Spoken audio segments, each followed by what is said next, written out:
Hello, welcome back to the reading of the poem of the Man-God written by Maria Valtorta, Volume 2. Chapter 174, Part 3 of the Sermon of the Mount, the Beatitudes, Part 5, Encounter with the Magdalene.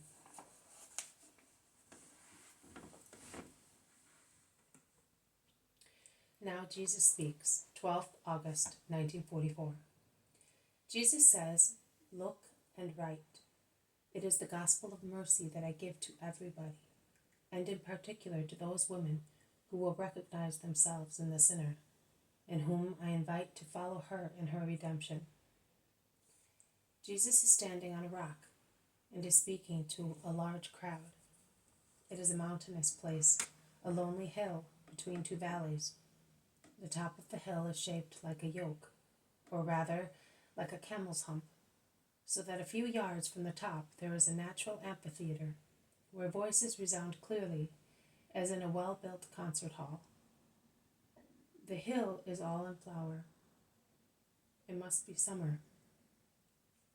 The crops down in the plain are beginning to ripen and are getting ready to be cut. The glacier of a high mountain in the north is shining in the sun. Directly below to the east, the Sea of Galilee looks like a mirror broken into numberless fragments, each of which is a sapphire lit up by the sun.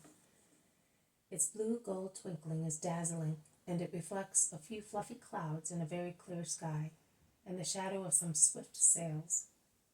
Beyond the lake of Gennesaret, there is a vast extent of plain ground, which, because of a light mist near the earth caused perhaps by evaporation of dew, in fact, it must be early morning, as the grass on the mountain still has a few dewy diamonds glittering on its stems, looks like a continuation of the lake, with an opal-like hue veined with green. Further back, there is a chain of mountains, the side of which is so bizarre as to give the impression of clouds stretched on the clear sky. Some of the people are sitting on the grass, some on large stones, some are standing. The Apostolic College is not complete. I can see Peter and Andrew, John and James, and I can hear the other two being called, Nathanael and Philip. Then there is one who is and is not one of the group. Perhaps he is the last one who arrived. They call him Simon. The others are not there, unless they are among the crowds, and I cannot see them. The sermon has already started. I understand that it is the Sermon of the Mount, but the Beatitudes have already been proclaimed. I would say that the sermon is drawing towards the close because Jesus says, "Do that, and you will receive a great reward, because the Father who is in heaven is merciful to good people, and he knows how to give you 100-fold to one. So I say to you," there is much excitement amongst the people who crowd round the path leading to the tableau. The people closest to Jesus turn their heads round. Everybody's attention is distracted. Jesus stops speaking and turns his eyes in the same direction as the others. He is serious and handsome in his dark blue tunic, his arms folded on his chest, while the first rays of the sun, rising above the eastern peak of the hill, shine on his head. "Make room, you plebeians," shouts the angry voice of a man. "Make room for the beauty who is passing." And 4 dandies, smartly dressed, come forward, one of whom is certainly Roman, because he is wearing a Roman toga. They are carrying Mary of Magdala, still a great sinner, triumphantly on their hands, crossed to form a seat. And she smiles with her beautiful mouth, throwing back her head and her golden hair, which is all plaits and curls, held by precious hairpins, and a pale gold leaf strewn with pearls, which encircles the upper part of her forehead like a diadem, from which small light curls hang down to veil her splendid eyes, made larger and more seductive by refined makeup. The diadem disappears behind her ears, under the massive plaits at the back of her snow-white, completely bare neck, and her nakedness extends much farther than her neck. Her shoulders are bare down to her shoulder blades, and her breast is even more so. Her dress is held on her shoulders by two little gold chains. It is completely sleeveless. Her body is covered, so to say, by a veil, the only purpose of which is to protect her skin from sunburn. The dress is of a very light fabric, and when she throws herself back, out of affection, against one or the other of her lovers, she seems to be doing so completely nude. I am under the impression that the Roman is the one she prefers because she glances and smiles at him more frequently, and rests her head on his shoulder. The desire of the goddess has been satisfied, says the Roman. Rome has acted as a mount for the new Venus. Over there is the Apollo you wanted to see. Seduce him, therefore, but leave some crumbs of your charm also to us. Mary laughs, and with an agile, provoking movement, she jumps to the ground, showing her small feet shod in white sandals with golden buckles, as well as a good length of her leg. Then her dress covers her whole body. It is in fact a very wide one of snow-white wool, as thin as a veil, held tight at the waist, very low, near her sides, by a large belt made of supple gold bosses.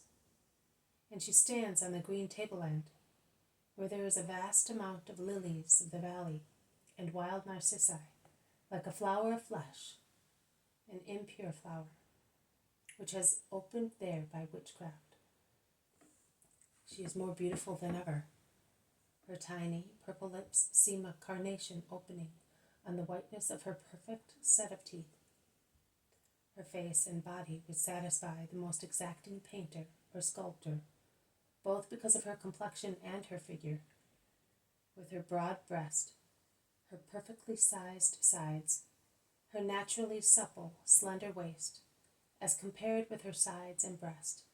She does look like a goddess, as the Roman said, a goddess sculptured in a light pinkish marble, on the sides of which a fabric is draped, and then hangs in the front in a mass of folds.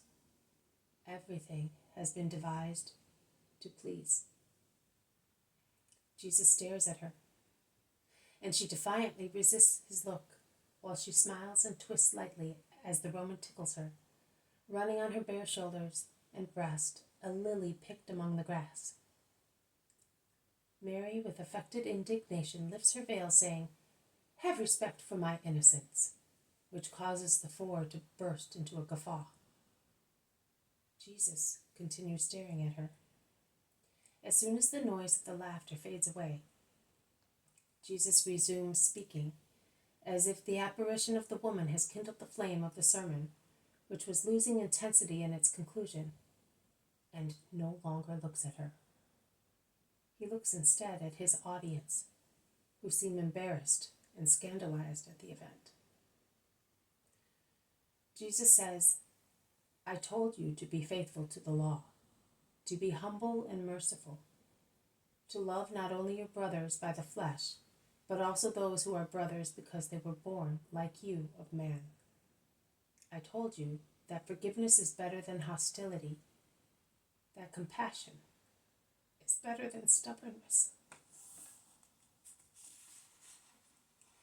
But now I tell you that you must not condemn unless you are free from the fault you wish to condemn.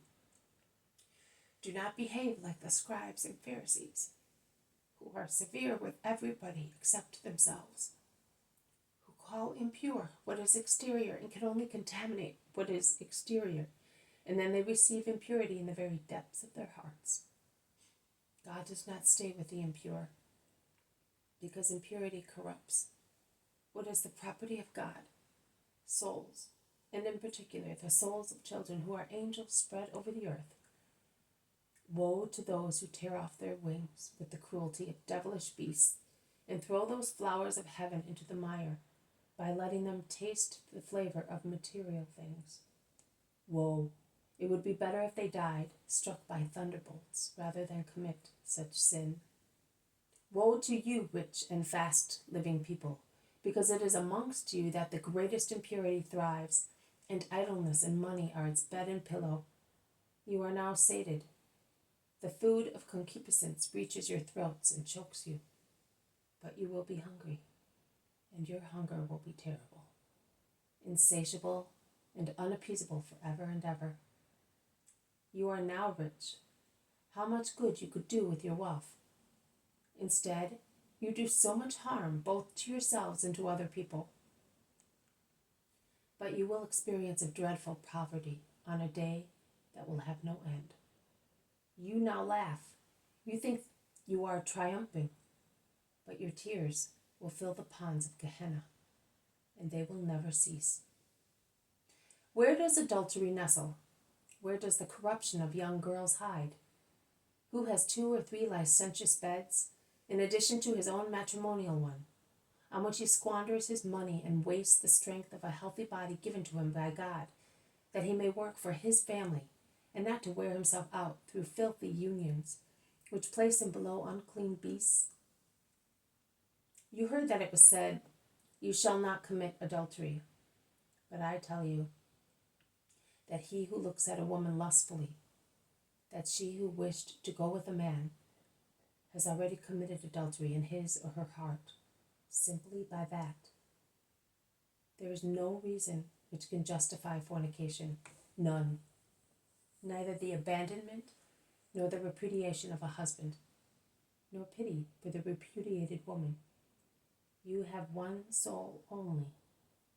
When it is joined to another soul by a pact of faithfulness, it must not lie. Otherwise, the beautiful body for which you sin will go with you, O impure souls, into the inexhausted fire. Mutilate your body rather than kill it forever by damning it.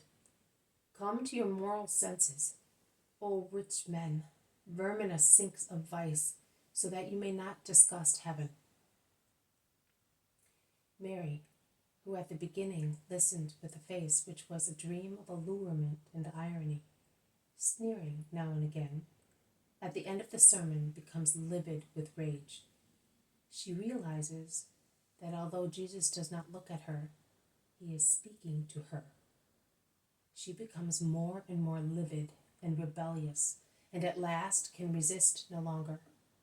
She spitefully envelops herself in her veil, and followed by the glances of the crowds jeering at her, and by Jesus' voice which pursues her, she runs down the slope of the mountain, leaving strips of her dress on the thistles and dog-rose bushes growing on the edges of the path, laughing out of anger and mockery. I see nothing else, but Jesus says, "You will see more." This has been a reading from the poem of the Man-God, written by Maria Valtorta, Volume 2. Chapter 174, Part 3 of the Sermon of the Mount, the Beatitudes, Part 5, Encounter with the Magdalene. Thank you for listening. I will see you tomorrow. May God bless you, and may peace be with you.